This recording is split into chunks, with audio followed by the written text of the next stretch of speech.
to the pledge, if you could just keep standing, that would be nice. For Shirley Gordon. No. Oh, Shirley passed. Yeah. Are they doing anything in Warwick or no? Or Well, Florida? they had a Temple. graveside service. We are live. Okay. We are live. We are live, okay. Okay, please stand for the Pledge of Allegiance. I pledge allegiance to the flag of the United States of America and to the republic for which it stands, one nation, under God, indivisible, with liberty and justice for all.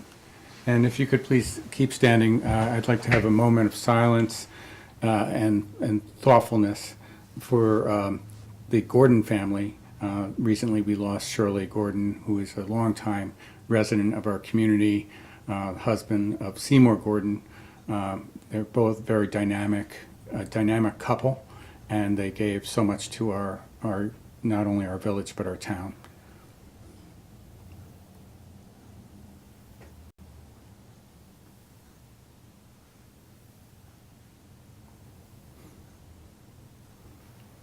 Thank you. Trustee Cheney, Here. Trustee Foster, Here? Mayor Newhart, Here. Trustee Flora, Here. Trustee McKnight. Here. Stephen Gabbett. Present. And Mike Mosher is absent. May I have a motion to accept the minutes of October 16th, 2023, November 6th, 2023, and November 20th, 2023, which was a work session. So moved? Second. All in favor? Aye. And a motion to accept the following reports: November 2023, the Clerk's Office, Justice Department, Planning and Zoning, Department of Public Works, and Building Department, including October 2023 Justice Reports and October 2023 Building Department Open Complaint Report. So moved. Second. All in favor? Aye. And may I have a motion for authorization to pay all approved and audited claims in the amount of $216,894.33. So moved. Second. All in favor? Aye. And Chief, do you have a report for us tonight? No, nothing at this time. Okay, thank you. And we have a bunch of announcements. And so, Mary, do you want to take the first one? Sure, let me just scroll. The 2023 Christmas Sing-Along and Apple Eve. The Christmas Eve Sing-Along will take place on Sunday, December 24th, 2023 at 5 p.m. at the Old School Baptist Meeting House. The Village of Warwick's annual Apple Eve event will take place on Sunday, December 31st, 2023 on Railroad Green beginning at 11:30 p.m. in time for the dropping of the apple at midnight. Everyone is invited to welcome in the new year, so bring your noisemakers and join the fun. The apple was created by John Redmond and made its debut in 2017 to welcome in the village's sesquicentennial year. Apple Eve has since become a beloved tradition. We hope to see you there. Great, thank you. And Barry, do you want to do the Christmas tree pickup? Yeah. Yeah, yes. All right. Here we go. So, Village of Warwick will be, and I'm going to edit this a little bit as I read. We'll be picking up Christmas trees starting on January 2nd, and trees must be placed by the curb for the village to pick them up. They'll be doing that periodically. The final pickup will be the week of January 15th, so you need to have your trees at the latest out there by January 15th to ensure pickup that week. Trees may also be dropped off until January 31st at the Town of Warwick chip site on Public Works Drive. Very good. And this year, because we have a chipper, our trees are going to be chipped and used as wood chips to give to the public and as part of our mulch and compost making. And I'll just mention the 2024 Village of Warwick's calendar of holidays and meeting dates for the Village Board, Planning Board, Zoning Board of Appeals, and Architectural and Historic Review Board are available. They will be on our website. And Tom, would you take the next one? Sure. So happy to report that the Village of Warwick received from the Hudson Valley Regional Council an award in recognition of all the climate-related initiatives we've undertaken over the past year.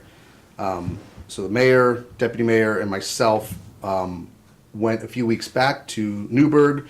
We were among leaders of other towns in the Hudson Valley area, and happy to receive what they call the Momentum Award, which is for achieving notable milestones in a remarkably brief time frame.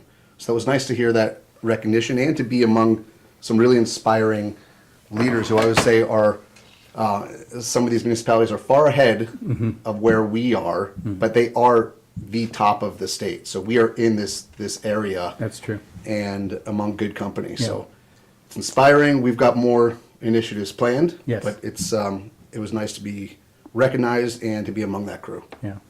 Well, hopefully this year we can actually achieve a silver level. Wouldn't that be nice? When you say this year, you mean in the next week and a half? I meant this coming gonna happen, sir. this coming year. Sorry.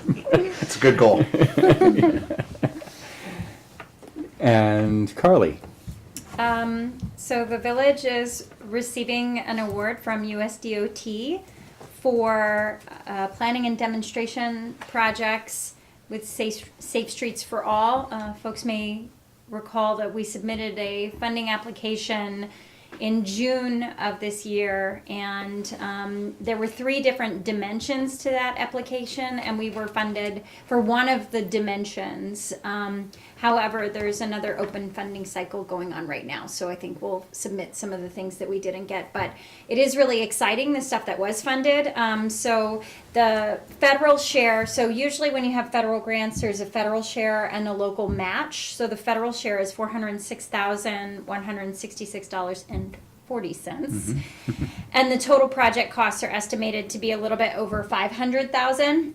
And the 2 major projects are the townwide transportation safety action plan, which would be in collaboration with the other villages and the town. And so that total project cost is about $355,000, and it's about an 18-month, 2-year planning process.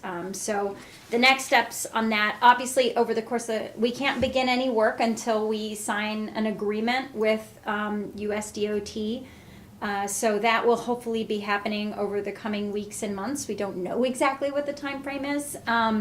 But once that is done, we'll be able to begin work. So I think a key next step will be meeting with the town. Would love, obviously, for the police department to be really closely involved in this, and to talk about kind of how this will all unfold. So that's super exciting. And then the other element that was funded is the Slow Down Warwick campaign demonstration projects, and so that is specific for the village of Warwick. That's a little bit over $150,000 project costs with about $122,000 in federal grant. And what that project will do is deploy demonstration projects at 10 different prioritized sites around the village, prioritized based on areas where we have seen injuries in the past, as well as where we have seen concentrations of accidents.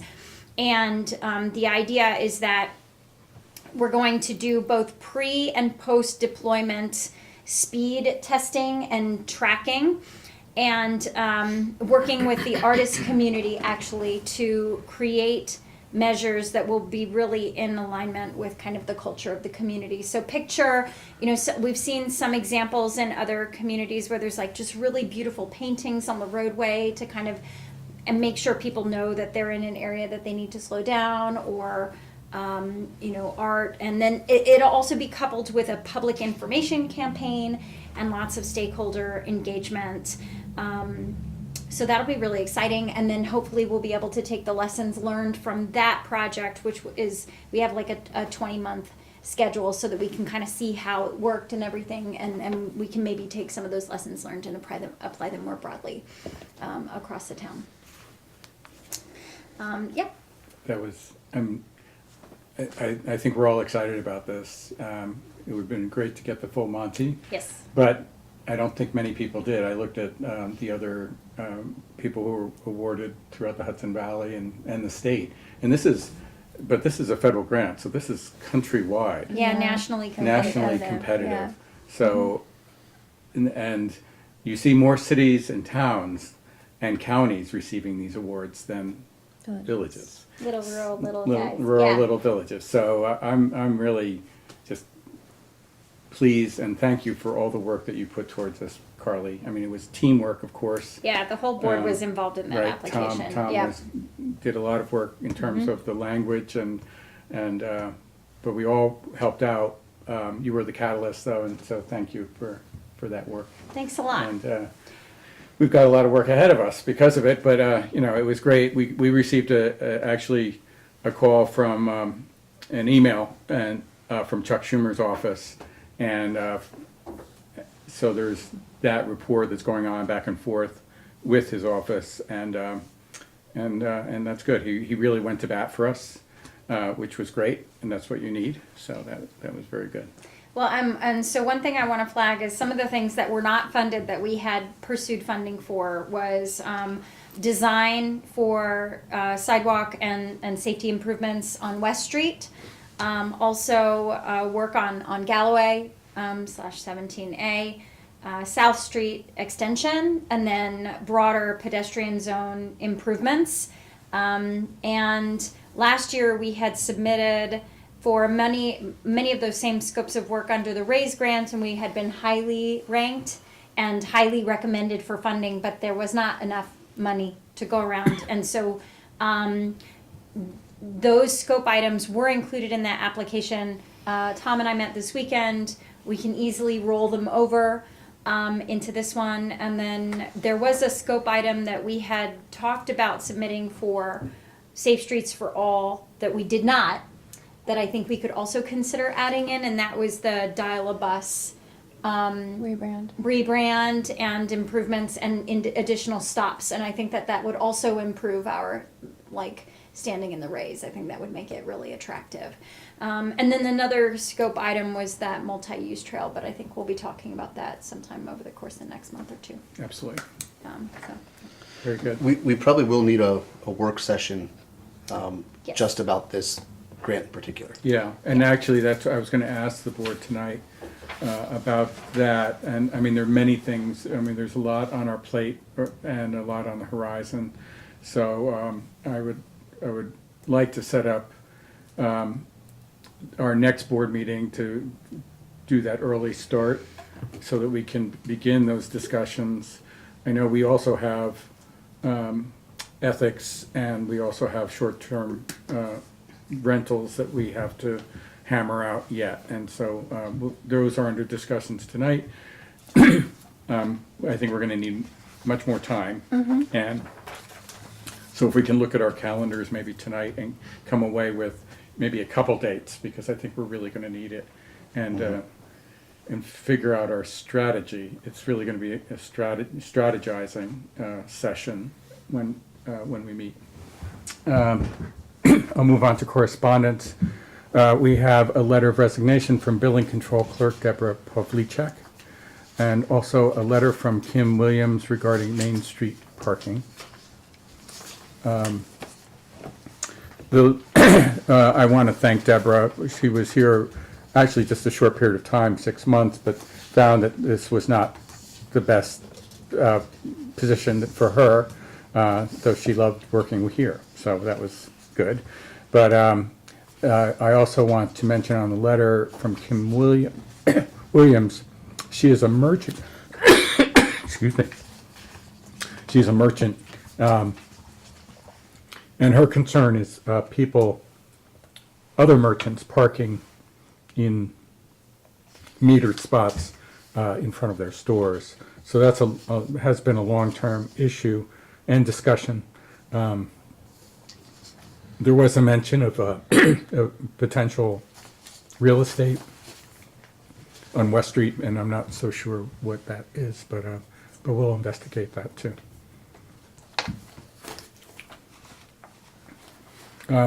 Having Melissa, our parking enforcement officer, has been very helpful in terms of pushing people, merchants, into those lots where they have longer term parking and not using parking that should be for their customers. Maybe at this time of year when it's free parking, that's taken advantage of. I do not know, so we'll investigate some more. The 3-hour limit's still in The effect, 3 hour. and the parking enforcement officer does enforce that. Yeah. I thought it was 2 hours. I think I read that in the newsletter. I believe. I it think is it's 2. It's 2, Yeah. okay. 2 hour, yeah. All right. Okay. Sorry about that, Mary, didn't mean to scare you. I mean, better to go under than over. Stand corrected. So under discussions tonight, we have a number of things. Professional agreements, and why don't we start there? This would be the time, if there are any professional agreements that we want to go out for, I can announce that Rob Dickover, who has been our planning board attorney for many, many years, is retiring this year, so that will be a position that's open. He notified the board and notified me just this past week that he was planning to retire. So that is one. I mean, my feeling is that we tread carefully and don't do too many, but if the board would like to give me a sense of where they want to take this, I'm just looking for. Well, we go ahead. No, go ahead. I think that the state comptroller's office has some guidance relative to this, and they like to see things reconsidered every 3 or 4 years, I believe it is. So we should probably divide the list up by either 3 or 4 and kind of stick to that kind of a schedule. And I would suggest, in addition to the planning board attorney position, that we look and see where we may not have good contracts and solid relationships. Sure. And work on those this year, and then move ahead with the rest of them, in subsequent years. Unlike, we just appointed the zoning board of appeals attorney, so that really doesn't have to be done for 2 or 3 years, 3 or 4 years. What about with our engineering contracts, though? That would be this. They would be included in it. Sure. Because we have multiple engineers for different Right. areas. Yep. Yes. I think we do have solid contracts with all of them, but we should be taking a look at that on a periodic basis.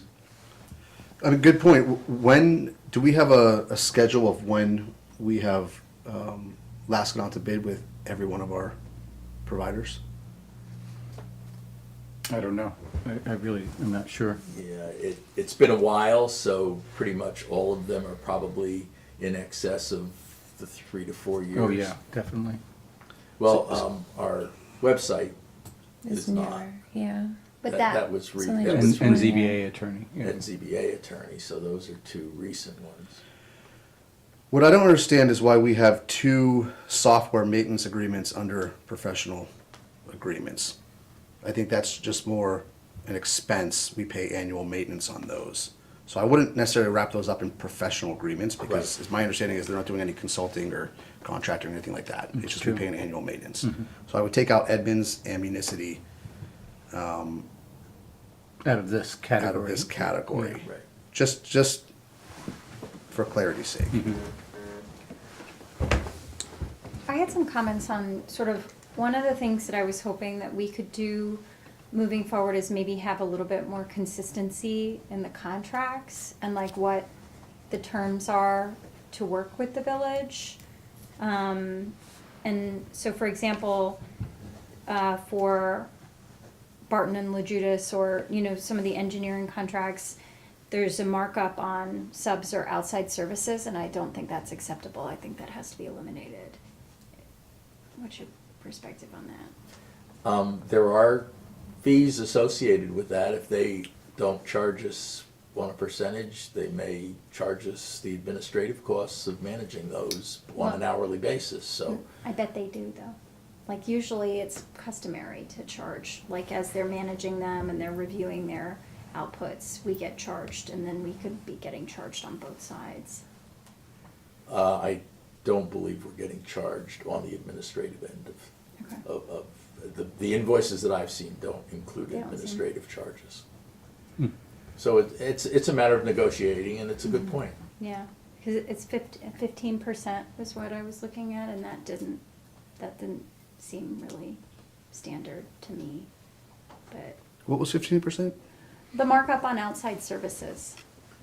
In other words, How do you if categorize they outside employ a services? subcontractor on our behalf, they add a handling charge basically of 15% to that to cover their costs associated with the invoicing, billing, coordination. And that markup actually is not allowable for federal grants. Mhm. So that is, if, for example, we had them working on a federal grant, I mean, we usually have to go out for bid anyway, but that puts us at risk for audit findings. Well, I would think we wouldn't, if we knew it wasn't allowed, we wouldn't include that in what we were asking to be reimbursed for from the grant. Yeah.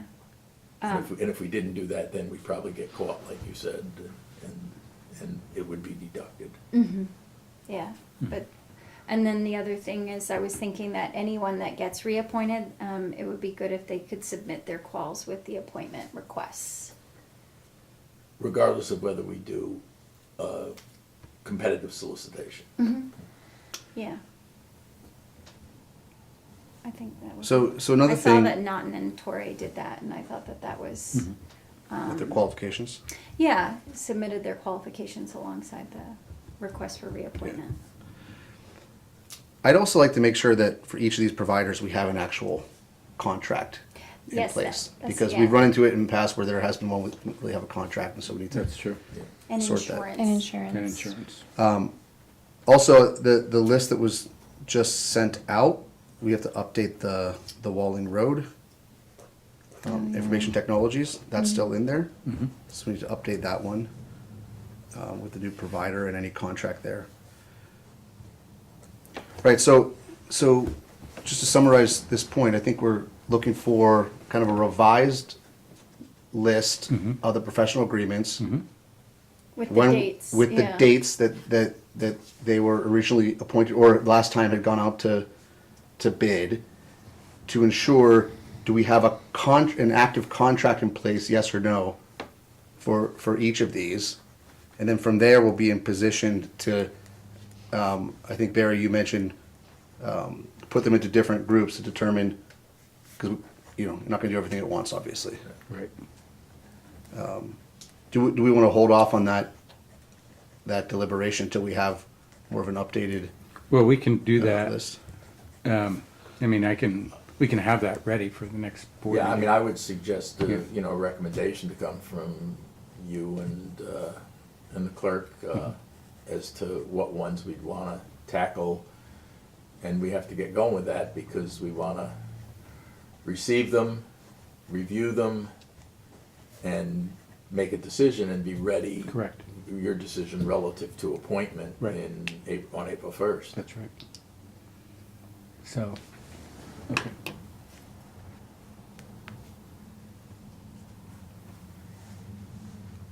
Along the way, in the next couple of weeks before the next meeting, if anybody has any thoughts, any concerns, or any, information, please reach out to me, to my office, or text me or email me. Because sometimes you walk away and you say, oh, I wish we had talked about whatever, and, but I think this is very healthy and is a good direction. So. Anything else on that? I was wondering whether it's like realistic or possible for us to generally have like a consistent set of terms. And It is, clearly, yeah. yeah, Yeah. because then, because I think that would be great, because one of the things that I was doing is I was reviewing every single one of the agreements, and in some cases, like the contract is so light that there's like, it feels like there's no apparent contract. There's, the terms are very light, there's, no clear insurance requirements, and so I think that would, Good be point, that helpful. needs to be Yeah. standardized, yeah, Yeah. clearly. And we've got some good ones in there that I think we can work off of. yeah, Right. definitely. I agree, yeah. And then the next thing under discussion, actually, the two things are the draft code of ethics and the draft short-term rental code. And they're kind of, well, we started with ethics. Yeah. And Steve, We didn't finish. We with didn't that. finish it. Mary had wanted some language put back in. There was discussion about other terms that were in it. I can send you a revised draft to go over, but unless I'm misunderstood, I don't think the board's reached any determination. as to- no, we did not, no. I think we were gonna do a revised. All right, I'll Draft. provide that. Okay. And we can schedule a work session to Right. continue it. Right. And the same with the short-term rental, we haven't even We really got- started that conversation yet. So. And Well, Barry. There are some basic issues that I think we have to at least begin to discuss, if not come up with some level of direction for. And Steve, I had spoken to Wade Beltramo at New York Conference of Mayors. He had forwarded to me some legal court cases that had been decided. I forwarded those to you. Have you had a chance to look at them yet? When was this, Karen? This was probably the couple days after the last meeting that we had. No, I have not. Yeah, I'm okay. not looking. So that's case law that, and it has to do with what kind of limitations and restrictions we can put on owner occupancy.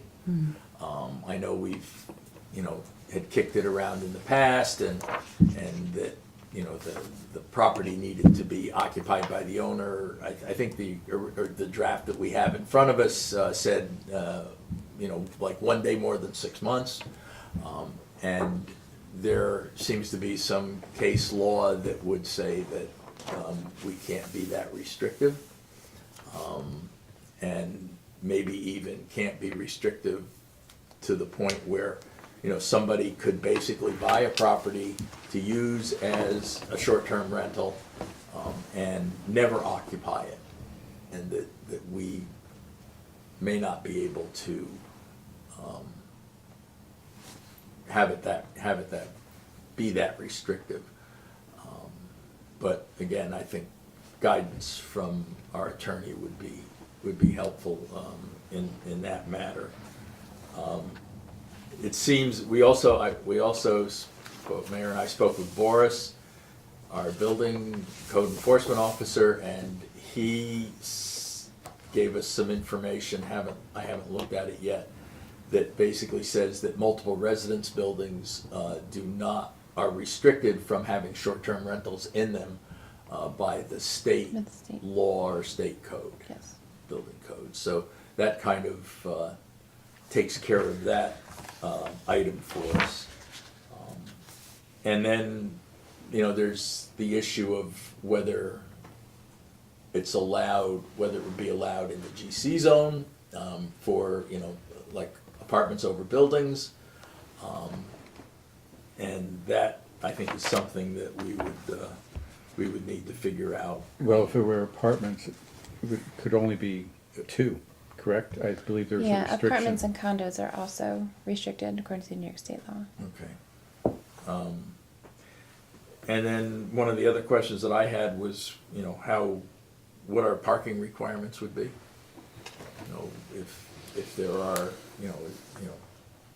one Yes, parking. one parking space per bedroom, just, how we make a decision on that. And if someone's going to hold a party or an event at one of these, then does that require a special permit, possibly from the planning board, in order to do that, or some other means to actually control that? This seems to be one of the bigger issues on Long Island, as I learned at Conference of Mayors. Yeah. You know, where people will rent a house and For wedding. put it on whatever social media that, you know, $10 admission, all you can drink, all you can, you know, party all night, and it's caused a lot of problems. Greenwood Lake has, I mean, There have been some, yeah. And then, I think we have to come to terms with, you know, just what the building inspector's role is, and also the fees that we're going to charge for short-term rentals, so that we can cover the costs of what our enforcement's going to be. For example, every one should have a fire inspection, Yeah, that's in That's the required. at code. least annually. Yeah. That's in the code, but Yeah. I have a ton of Well, I notes think it's on every this. 2 years. I have a ton of notes on this too, Barry. I wasn't prepared to discuss them all. But yeah, is when you file for the permit, how do you prove that you have the fire inspection completed? Well, fire inspections are captured and stored in Municity, that's right. which is a Yeah. software that we have. So Okay. there's already a mechanism in place for that. All right, well, that's good. We do it, but is it a special inspection because of its use, or would it I be the think same? so. I don't. I think this one annually, it doesn't matter which we do, Right. the fire inspector would do it. I don't know if your building inspector is also your fire inspector here or not, but. Right, yes. So there'd be a record of it, and, you know, when they come in to either renew or to apply for the permit to begin with, here's our proof. We, you know, got all our fire alarms in place and whole 9 yards.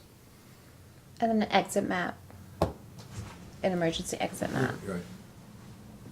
I mean, I would love to see exit signs, but I'm sure that's not a requirement. Well, it could be run out single-family homes, they're not gonna wanna put up. Right, I know. Barry, you mentioned something about uncertainty around restrictions based on vaguely related case law. How do we get a better read on that? Would that be? Well, I passed you that see- along I'll to give you a report. Yeah, our attorney, so, and I can, if anybody else wants to look at it, I would be like to happy look at it. Pass that along. And I want to do a little bit more research too on some things I learned at NICOM, so we can plan a work session on this as well. Is our thinking for work sessions in January, are we thinking that because we have the ethics, we have this one, we have the grants, we have we're gonna end up kicking off the implementation of the grants? Are we gonna do, are we thinking that we should open each meeting with one? I think I so. think that's Yeah. a better approach, Yeah. because Yeah, we know we have to be here if Mhm. that's possible, you yeah, know? Yeah, I'm okay with that. So you're saying maybe 6:30 I think it's been work session 6. start or 6 start time? 6. Yeah. Yeah, it has been I'm 6. good with that. I guess I'll You be had- a you little have contrary legislative, on yeah. this, and wonder why we need to have a work session as opposed to have a discussion as part of our regular meeting. Because a work session doesn't allow for, unless we specifically ask someone in the audience from participating. If it's a meeting and it's on the agenda as a work session item, people who are here can speak to that item before we have our discussion. I'm not encouraging, you know, interaction once we get into our discussion. And work sessions, generally, we do not broadcast, whereas Yeah. our meetings, we do broadcast. So would you say that we'll just start our board meetings at 6 o'clock? Well, Or 6:30? my other issue is that there are Monday nights that I'm not available until probably 6:30 or 7.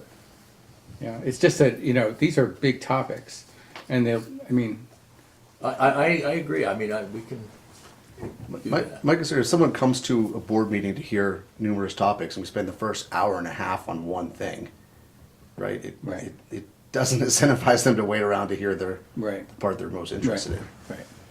Yeah, but they can still, maybe, is it possible for us to move the discussion until after initial public comment? Or can we make the work sessions public? Or no? Or record them? Well, they are public, but But I don't. video them, you mean? we Yeah. can videotape them. Make them more accessible? I mean, I don't. The last one was. Yeah. Okay. that's what I The thought. last one was video? It was. That's what I thought. Was too. it broadcast? It was. I thought they were public. I didn't know that, that's great. I'll have to watch that, make sure. We need a recording session. Sorry. Okay. Well, I mean, the reality is that we have a lot of work that we have to Do. do. And, you know, some of it is obviously code, and that will end up with a public hearing. Correct? So there's that level of public engagement as well. Would it be acceptable for us to open, maybe not at 6, but is 6:30 more acceptable? And start the meeting and then have the work session in the meeting? So, okay, I see what you're saying, yeah. So start at 6:30 when our work sessions start the meeting at 7:30 still? That's not what I said, but I think that's a fine other option. I think that's a fine option too.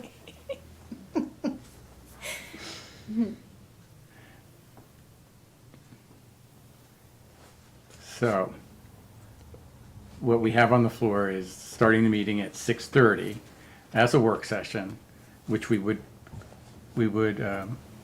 live stream. And if there's somebody here from the public that would, you know, is dying to tell us something, I'm sure that we would more than, Which meeting is this, Michael? this would be the two meetings, both meetings in, Okay, the second I have commitments, I can't be here. I can provide you with the revised ethics and you can talk among yourselves, okay, but I won't be able to attend. Okay. The other meeting in January, I can come whatever time you like. okay. So we can make the first one about the grants, because that's Well- urgent anyway, right? Because we have to get that in by February. Right. Yeah, we could finish up with ethics if you're not gonna be there, because I think it's more important to have you there with a discussion on short-term rentals. Yes, I agree. So ethics and raise. Ethics and raise, And then short-term rentals and I think that we'll need the full yeah, that's gonna session be, for short-term rentals. that's gonna be a big one. All right, Okay. So we have a quasi-calendar. Barry? I guess we do, yeah. You're okay. so is there a motion for the, schedule the meetings? Is that gonna be an issue, cause it all says 7:30, the village meetings start, or We is that can- fine?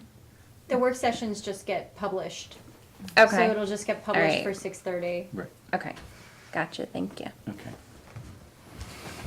And then if we have spillover, we could do it in discussion, right? That's correct. Okay. Right. Yeah, I think we did that last time. Yeah. Okay. Public comment. Public? Comment? Okay. So we'll move on to motions, and Barry, Motion to approve and authorize payment to the town of Warwick in the amount of $17,405.50, 50% of the shared cost for the purchase of a hot patcher dump trailer.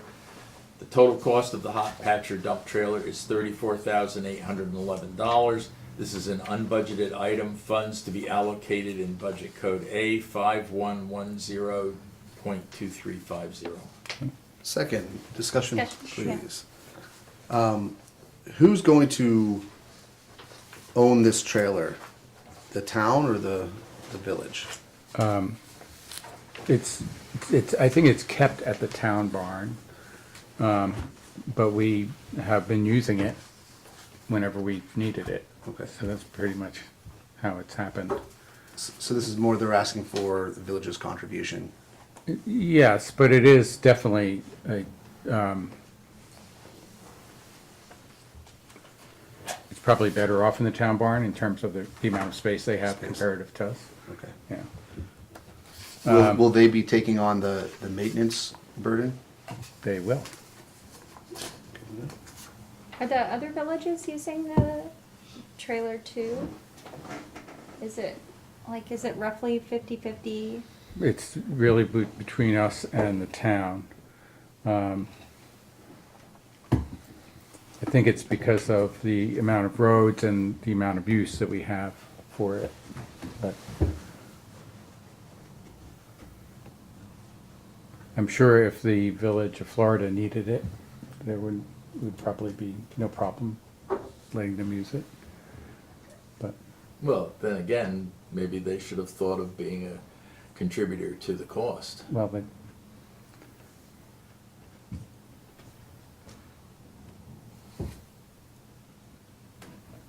I think it's the right question, Carly. So what does this do? Does it just patch, small squares of asphalt? We're not talking able to do a whole road or anything. Oh, no, it's not a asphalt spreader at all. Basically, it's effective in the winter because right now we use cold patch, and by spring, if we put any cold patch in a pothole or in an area that we may have excavated to fix a water main break, it's probably gone for the most part by spring. And that's because it's cold material you're putting down. This unit is heated. You put the asphalt in, and it heats it up to the proper temperature. You're able to then apply it, and it is a much more effective patch that you end up creating.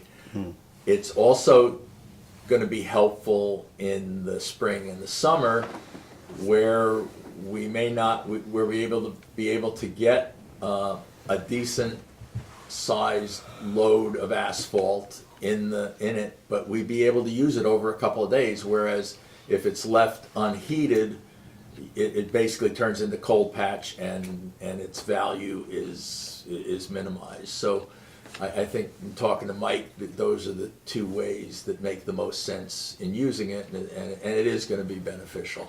also, in the event that the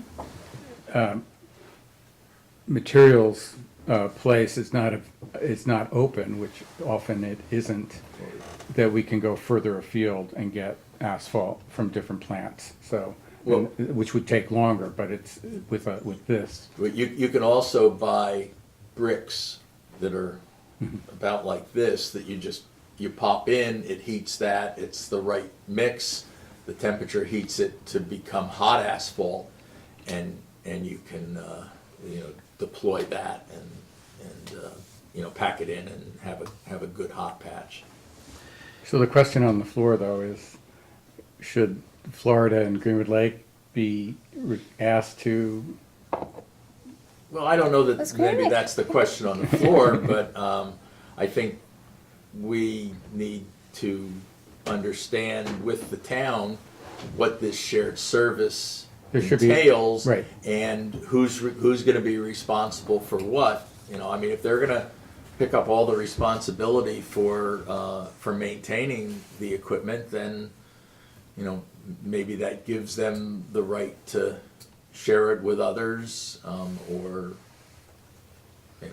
I guess it just And by it's that something logic- that needs to be clarified between two parties who are sharing a piece of equipment. So basically, an intermunicipal agreement. Or a shared services agreement, yes.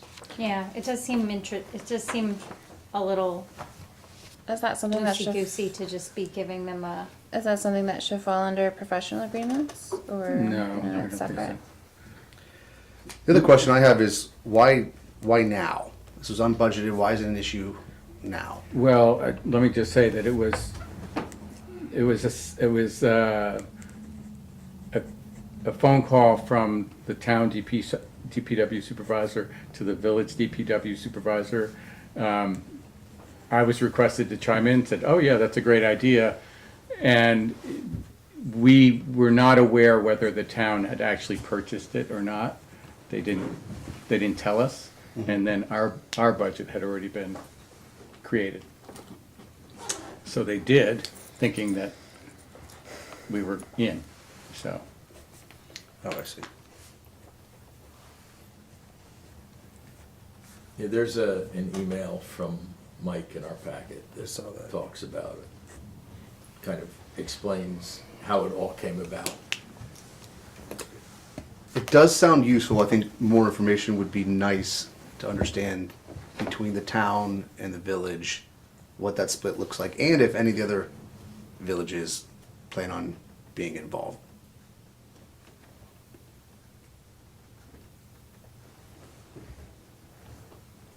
So I'm just as willing to push this out 2 weeks until we have a little bit more. Would that present any difficulties? Because they've already put out the cost for this. They put out the cost and their fiscal year ends December 31st. Okay, so they need. So I would imagine from a bookkeeping standpoint, they prefer to get the check before December 31st. Could we Well, it becomes a motion, authorize though, it pending? how- 18th. Yeah, ahead. I mean, I think You're on what the we're right talking about, Yeah. Tom, is a shared service agreement, and I don't think I mean, I think we're gonna, in the end, participate in this purchase. It's good for us, and I think what we have to iron out are, how we use it, who maintains it, and who else may use it as well. So. I was gonna suggest, could we authorize it pending sort of some clarity and agreement on, the shared asset? So let's take that. Let's take that scenario. Let's say there is some intermunicipal agreement, and we learn that maybe the village's contribution would go down because other villages are using it. It's still not going to. It's still not going to be accounted for in time for the end of the town's fiscal year, which is in several days. Well, it could It just- be it makes it- because. No, go ahead, I'm sorry. If we were to amend the motion to say something to the effect of what Carly said, which is that the motion's contingent upon executing an agreement with the town regarding the use and cost of the equipment. And then maybe if the other villages will be involved, then and they need to share in it, then they could reimburse, there could be a reimbursement process to both the village and the town. Well, for Greenwood Lake, it's the town DPW that does their street work. Yeah. But they're don't paid have to a- do that. They're paid to do that. By Greenwood Lake. Yeah, yeah, so I If the guess. point is to get the check to them before the end of the year, I don't see how you can approve this subject to an agreement. And frankly, there should be an agreement. So I think the town may just have to wait on this unless you're willing to write a check and just trust them to do the right thing down the road.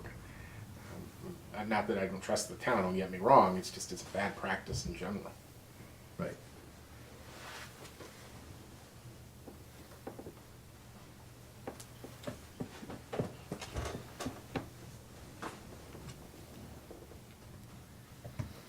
Yeah, it does seem like this should have been brought forward by our DPW earlier than like 2 weeks before the end of the year. And Well, it wasn't our DPW that brought it forward, it was the yeah. town supervisor.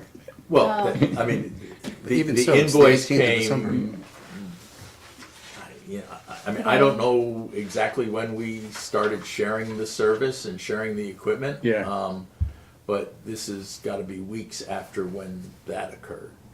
So, I mean, So we've already been- in reality, this should have been something that we as a board agreed to, either at the time, well, prior to the time of purchase. Yeah, Right. and at least prior to sharing in the use and benefit of the asset. Okay. I think it's a good idea, I just don't think we're there yet, so I would vote no as it is now. Okay. So we have a second. All in favor? All opposed? No. Nay. Nay. No. Okay. Back to the town it goes. Excuse me, Mayor, you were nay? I was no. Just to be clear on that, you don't need a very extensive or detailed agreement to share a piece of equipment. There just has to be some basic understandings in terms of who's gonna insure it, who's gonna have maintenance for it, what the agreement is in terms of, gee, we both need it on the same day, who's gonna, not that you can't work it out, who's gonna work it out? Right. It's gonna be your DPW Right. heads. You know, if it's damaged, who gets the insurance money and in what amounts, things, and as you pointed out, what if other municipalities wanna use it? Right. And it should be mutually agreed, it shouldn't Right. just be the town. That's right. So I mean, but again, it's page and a half agreement, it's, you're not talking Yeah. 5 pages, but you need, you know, you should see it before you sign the bottom line. Do you happen to have any examples? I have shared services agreements for snow removal and building inspector services, they really aren't quite the same thing. You're gonna Equipment have is to different, modify yeah. it. Okay. Onward. Motion to authorize payment number 6 in the amount of $19,832.95 to TAM Enterprises, Inc. for the South Street Sidewalk Replacement Project, including the sidewalk construction between Lawrence Avenue and Galloway Road. The scope of work covered by this application was included in change order number 2, previously approved by the village board on October 2nd, 2023.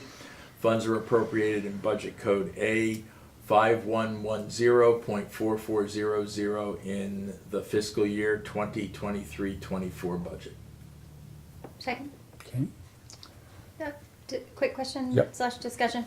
There's still the end of that sidewalk, the transition, Right. which I think will be kind of like the ADA accessibility transition. Is that part of what's going to happen with this contract? Is that's waiting on This the thing. improvements to the street light? That's it. Okay, thank you.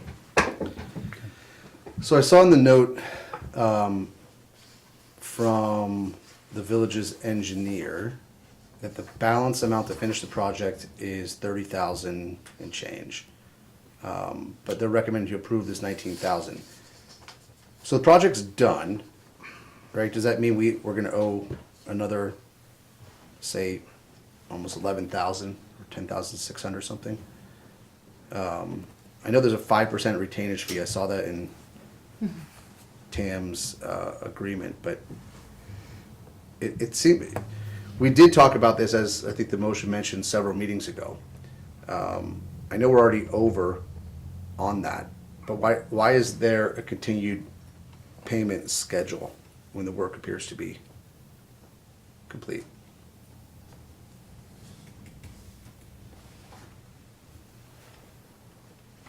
I'm not sure what he means by that 30,000, and I'm trying to.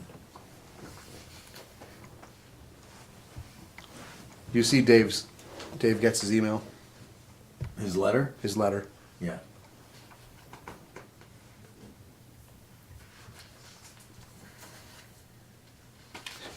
So that page there stands sideways.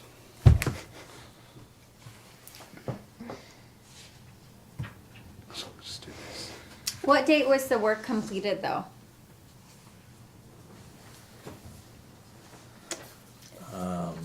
Because this is dated 11/29. Did the work continue into December?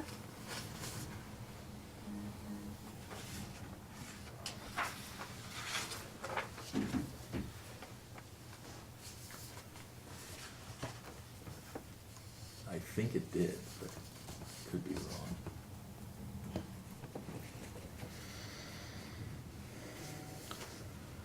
And by the way, is this just for the one from Lawrence Ave to Galloway? Because it says South Street Sidewalk Replacement Project, and it lists the original contract sum of 128,000, and the net change from change order is another 67,000, Right. bringing it to 196. That's got to be for both at this Both, point. yeah. That's the whole, The yeah. 196 is the total for both, yeah.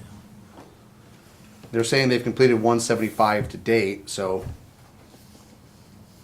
there's the 19,000. So what's including the 5% retainage fee, which is 8,000 and change. So yeah, that comes out to the 19,000. So where's the? Oh, I see on. Ooh. Okay, the AIA document G702, which is page 24 of our packet. If you look down to under contractor's application for payment, line number 9. We're all tilting. Yeah, I know, really. Really? There's a rotate button. Yeah, I was just know, gonna I click know, where is that. that? I'm afraid to screw it up. Rotated the No wrong way. comment. Oh, here we go. But it says 30,000, so it's just not clear. Balance to finish, including. So, yeah,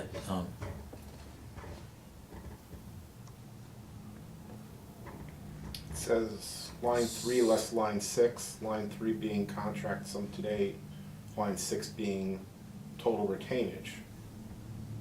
So, 1, 3 less Well, I- 9, 6. Oh, okay. So So that the one that's the from the other, and difference. you get the 30,000. Yeah, that's the difference. Yeah. so there is still a payment to be made. Yeah. So another If you go- if you 10,000, go to the- 11,000 afterwards? Well, I think it's about 20-some thousand plus the 8,700 retainage Yeah, because, is the amount that's, It still only gets you to 27,000. well, because they, if you go to the next page, you'll see that it only shows for the change order number 2, it only shows 50% complete. So there's 21,000 that was incomplete on that.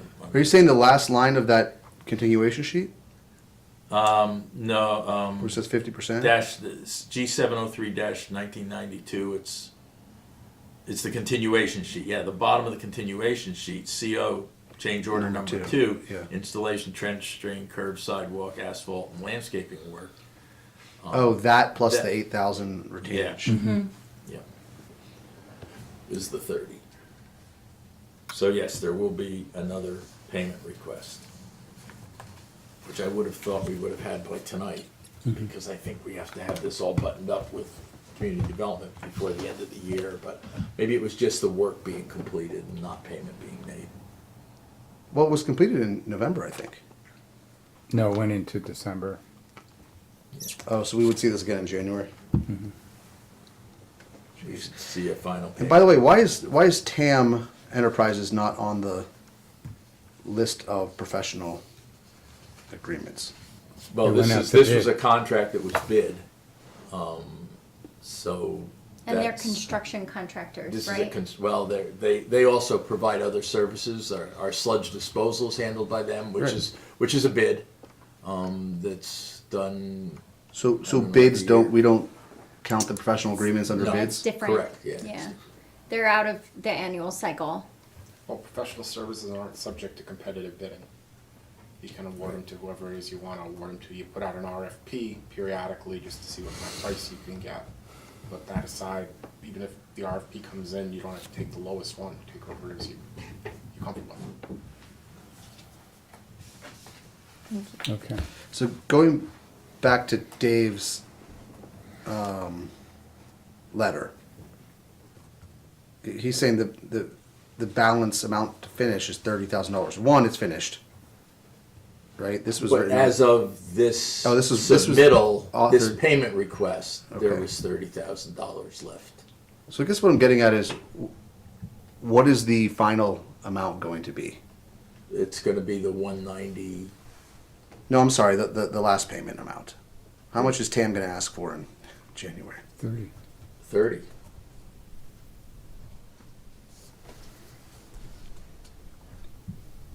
the 21,000, that's the other 50% of the change order and the And the retainage. retainage. Okay.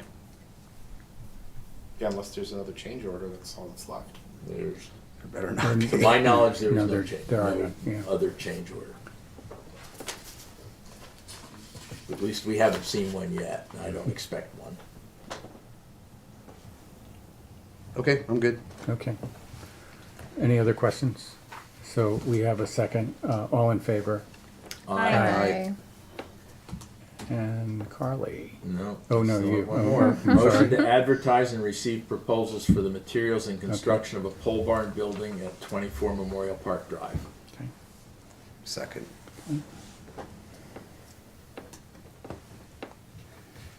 Conversation?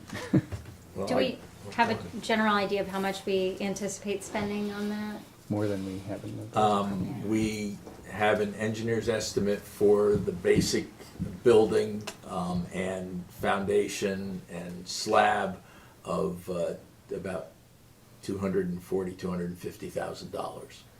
We had in this year's budget put in $140,000 for the work. I guess to some degree it was attributable to the DPW supervisor getting quotes for the materials, and then they were gonna build it. But, so obviously the cost is gonna be different if we're not building it. Now, won't this span into our next budget year? The building itself, no. No, okay. The plan was to, and the schedule that was provided has it, I believe, being completed by June 1st. Okay.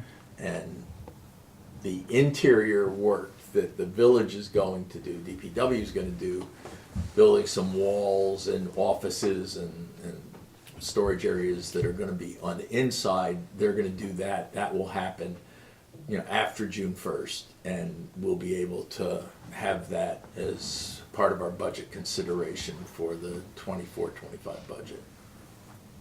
Do you know why we initially thought the DPW was gonna do it and then what changed?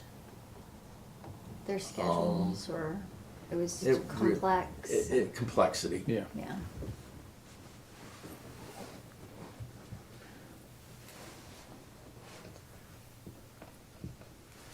And this is a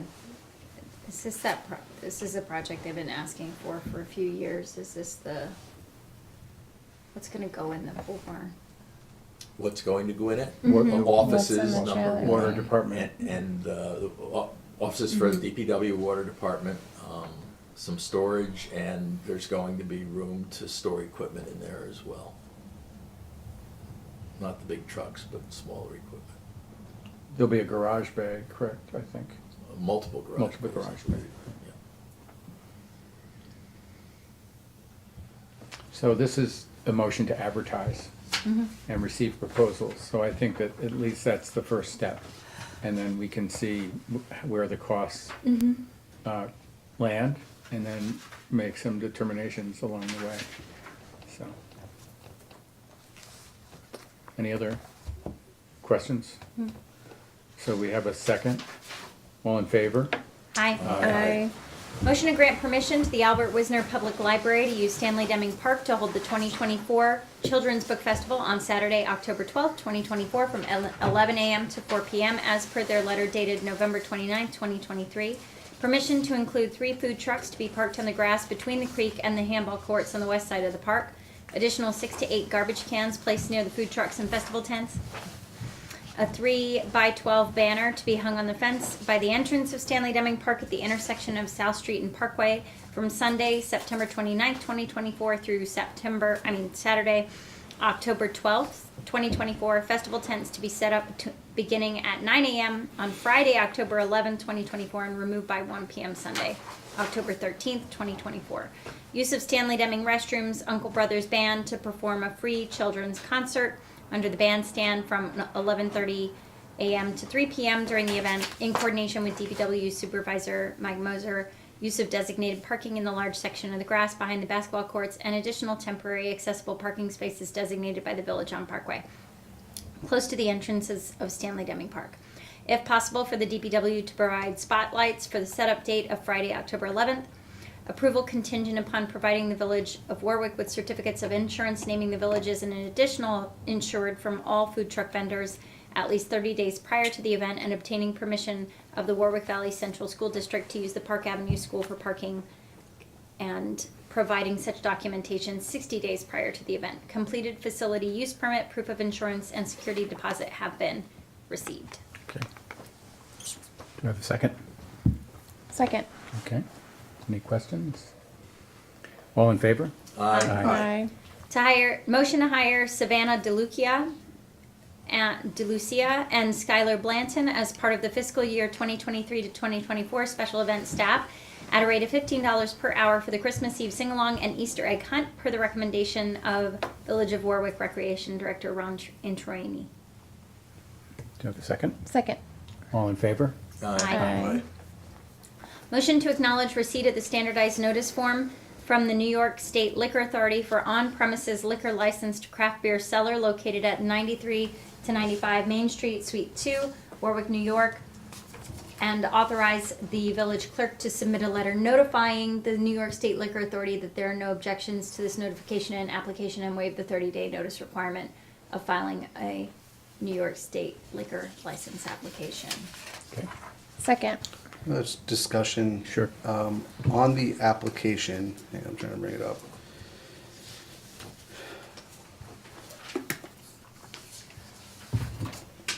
One second, please.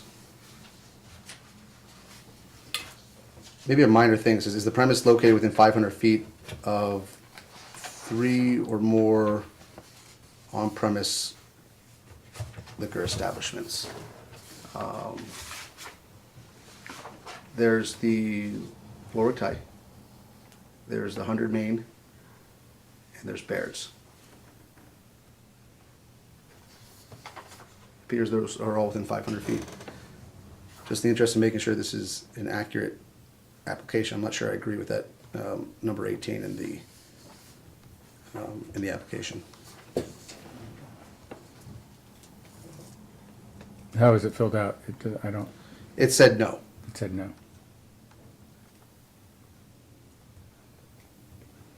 Yeah.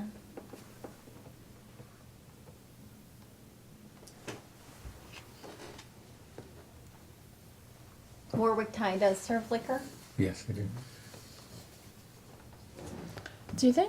This- Or do they just do wine and beer? I'm pretty sure they do. Yeah. Is there a prohibition on having 3 or more liquor establishments within 500 feet of each other? It's just that on the form it asks Yeah, that. I know, Yeah. but I mean, I don't understand the significance of it. I don't think I don't there's know. any zoning or, No. maybe there's some New York State I don't liquor know. authority rule against it. I don't know why it would be. I mean, go have 3 bars, one by each other. Well, not good for business, but I believe, for example, when the cantina opened, there was that we did make a note that there were X amount of, well, you could do that here, certainly. Just say you're willing to waive the notice requirement, but you note that it appears that there are 3 of them, and the liquor authority do whatever it thinks is appropriate. It looks like there's the 500-foot law from the New York State Liquor Authority for 3 establishments that are currently operating with an on-premise liquor license. They do have cocktails at Warwick Thai. Well, I'm sure they have their reasons. I don't know what they would be.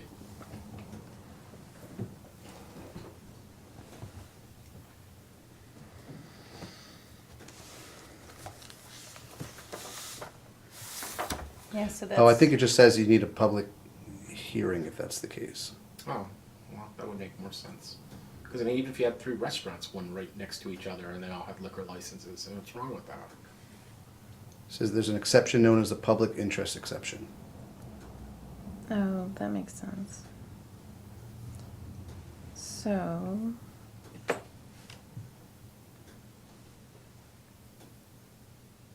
What now? It just needs to be, The they public need hearing? to correct their application, right? Right. Because that's inaccurate. But then we'll have to have a public hearing. Oh, you wouldn't have a public. Well, liquor hang authority. on. Yeah, the it wouldn't liquor- have anything to do with. Right. It, And I it don't think ends a lot up in the of people hand, show up it for it. ends up in the hands of the liquor authority. Oh, yeah. Oh, You have no okay. permitting authority over the Right. conduct.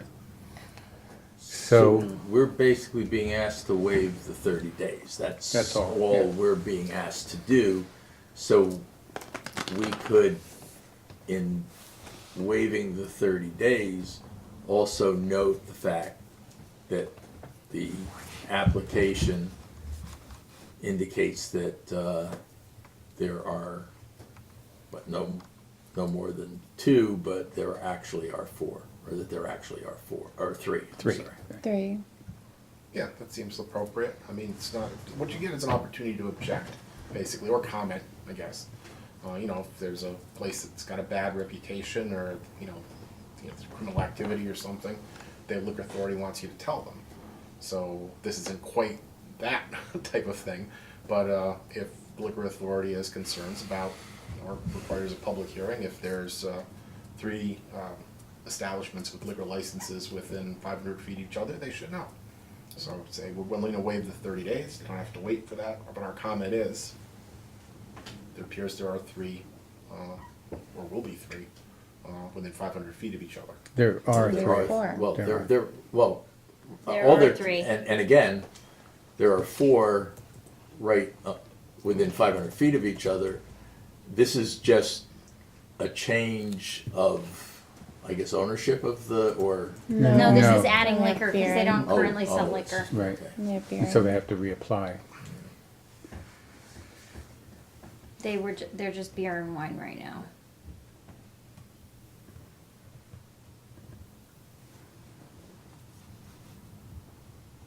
So how can we form this motion? Motion to waive the 30-day notice, 30-day notice, and advise the liquor authority that it appears that item 18 was incorrectly completed. There are in fact more than 3. There are 3. There are 3 establishments with liquor licenses within 500 feet of the applicant's property. Okay. Do I have to say that? I'll Or make can that I motion. just So moved. agree? Second. I so moved. Yeah, As so moved.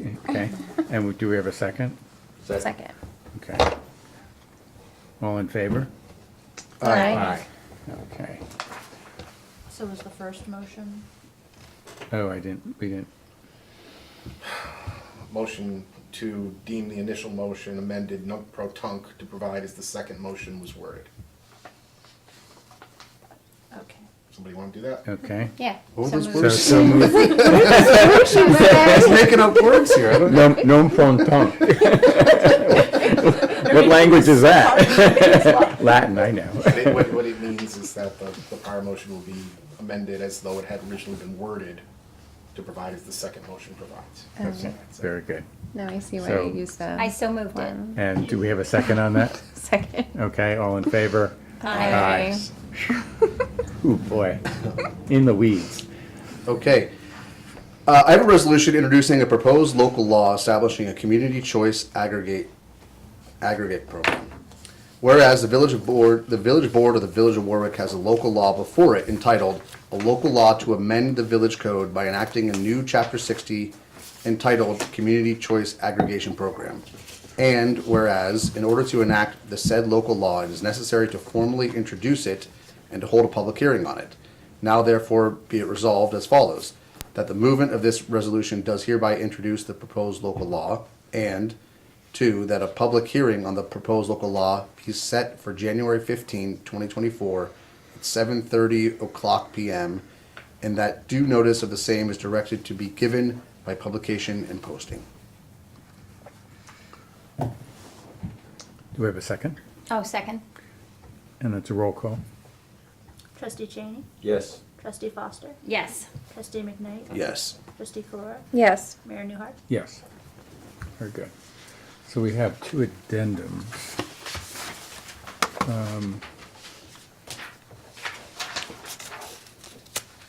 Quick request in the future, if we can put the addendum right after the other agenda items. 'cause Yeah, I At the agree. very end of the document, I know, it's you have to scrolling go- 50 pages. You have to go. Thank you. Do you need to do any? Or no, none of them are me. Okay. There's a question of going into executive session to discuss the full-time billing control clerk. So that would be, here, To discuss the. Should we do the other one first, employment. or- employment, right? Well, can we do the other one? Are we gonna then take action when we come out of that? We will take action. Well, how long is it gonna be an I executive session? I do not know. It could be extensive. I don't know. Oh. I really, Well, why don't we do the second one? Why don't we do the second okay, addendum number 2?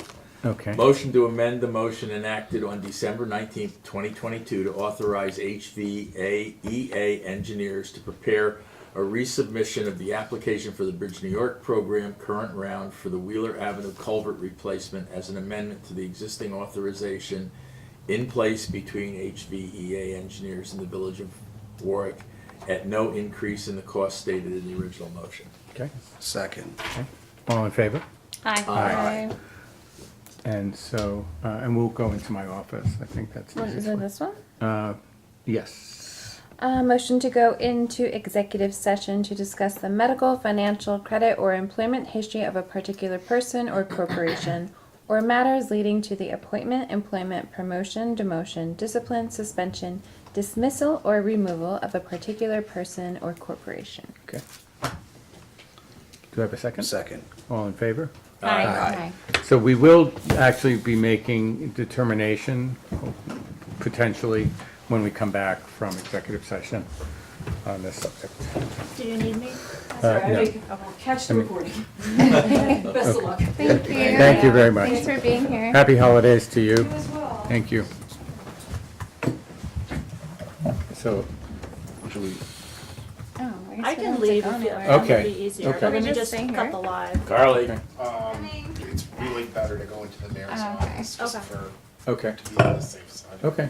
I'm never gonna wander in. off the shore. Right, right. That's all. Just saying. Okay.